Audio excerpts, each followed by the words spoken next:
One question. Yes, please. We can mix turmeric and saffron in milk together? No? That's someone asked me before that you do as a golden milk. Yes, yeah. Golden milk doesn't exist with two different things together.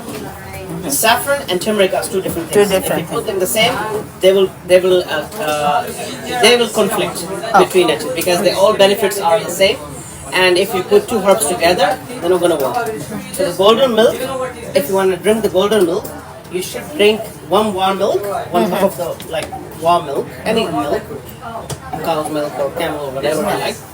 1 teaspoon of turmeric, put inside, mix it, a pinch of black pepper.